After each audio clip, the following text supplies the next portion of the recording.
पिछले चैप्टर में हमने देखा था डैन उस बूढ़े पर्सन की ओर देखकर उसके पास एक हर्ब को छोड़ वापस आ जाता है। और इस चैप्टर के स्टार्टिंग में हम देखते हैं जहां डैन कह रहा था, आह यह तो क्रेजी है, मैं पागल हो रहा हूं। मैंने अभी क्या किया, मैं सैकड़ों राइस बैग खरीद सकता था। अगर वह जिनसेंग हर्ब वास्तव में 100 साल पुराना हर्ब था तो मैंने उस हर्ब को उस बूढ़े आदमी को क्यों दे दिया। यह शायद इसलिए है क्योंकि उसने कहा था कि वह मरने जा रहा है। यह मुझे परेशान कर रहा है।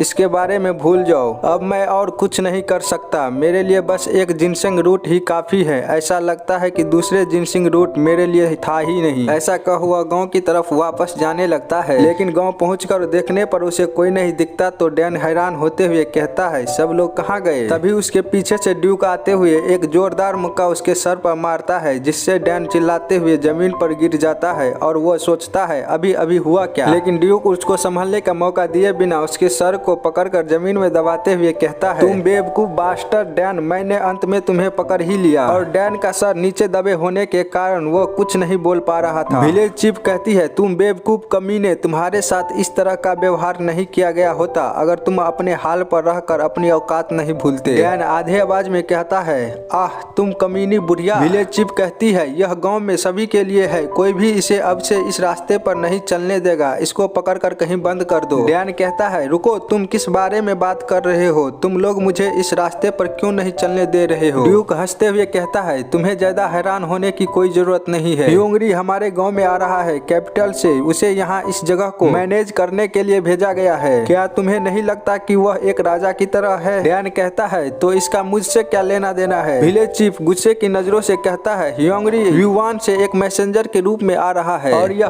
कहा जाता है वह पर्सनली युवान को भेजने के लिए एक प्रिंसेस को चूज करेगा। डैन गुस्से के साथ चिल्लाते हुए कहता है, तो क्या तुम कमीने लोग नूना को भेजने के बारे में सोच रहे हो। और वो अपनी दांतों से ड्यूक का अंगूठा काट लेता है। ड्यूक दर्द के मारे कहता है, डैन तुम बास्टर्ड। लेकिन तभी डैन उसके चेहरे पर एक जोरदार कोहनी के साथ मारता है, जिससे वो पीछे गिर जाता है। और डैन का लुक तो देख रहे हो ना, कतई जहर लग रहा है। फिर वो अपने बो की ओर देखता है और उसमें एरो डालते हुए ड्यूक को दोबारा जोरदार चेहरे पर एक घुटना मारता है। इसके बाद डैन एरो को ड्यूक के चेहरे पर ले जाकर कहता है, हमेशा से सोचता था मैं इसके बारे में कुछ नहीं कर सकता। तुम लोग बिना किसी वजह के मुझसे नफरत करते थे, या फिर इसलिए क्योंकि मेरा सरनेम अलग था। मैंने इंडोर किया जब सभी ने मेरे फादर को भगोड़ा कहा, क्योंकि यह सच था, मेरे फादर वैसे भी भाग गए थे। लेकिन यह भी सच था, जब मेरे फादर और मेरे जाने के लिए कहीं और जगह नहीं था तो तुम लोगों ने हमें यहाँ रहने दिया। विलेज चीफ कहती है, तुम लोग क्या कर रहे हो, धिक्कार है तुम सब पर, जाओ उसे पकड़ो, तुम डैन बास्टर्ड। डैन पलट कर देखते हुए अपने एरो को विलेज चीफ की ओर छोड़ते हुए कहता है, मेरे पास कोई नहीं आएगा। वो एरो सीधे विलेज चीफ के डंडे को अपने साथ पीछे लेकर चला जाता है, जिससे विलेज चीफ काफी ही ज्यादा घबराते हुए कहती है, तुम कमीने बास्टर्ड। कहता है, हालांकि मेरे फादर भाग गए, लेकिन मैंने उनसे जो सीखा है उसके लिए मैं उनका आभारी हूँ। कैसे भागे, कैसे पीछा करे और कैसे शिकार करे, मैं डेफिनेटली इन तीनों चीजों को इस गाँव में किसी से भी बेहतर कर सकता हूँ। जो भी मेरे पास आने वाले हैं वहीं रुक जाओ, नहीं तो मैं उन सभी के सरों में छेद कर दूंगा जो भी पहले मेरे पास आएगा। जिसे सुन सभी खामोश होकर वहीं रुक जाते हैं। डैन कहता है, तुम सभी हमेशा से चाहते थे मैं ग्वांगा विलेज को छोड़ दूं, तो ठीक है, तुम लोग जैसा चाहोगे वैसा ही मैं करूंगा, लेकिन नूना और जैक्सन के साथ। इतना कह डैन वहां से भागने लगता है। विलेज चीफ पीछे से चिल्लाते हुए कहती है, तुम बेकार कचरे कहीं के बास्टर्ड, वहीं रुक जाओ। उठते हुए कहता है, विलेज चीफ युवान का मैसेंजर जल्द ही यहाँ आ जाएगा, अगर नूना भाग जाती है तो हमारा गाँव तबाह हो सकता है। विलेज चीफ कहती है, यह कौन नहीं जानता, तुम यहाँ क्या कर रहे हो, उस डैन बास्टर्ड के पीछे जाओ। हम वहाँ एक घोड़े का पैर देखते हैं जिस पर कोई बैठकर वहाँ पहुँच गया था, जिसे देख विलेज चीफ के साथ साथ पूरे गाँव वाले भी डर जाते हैं।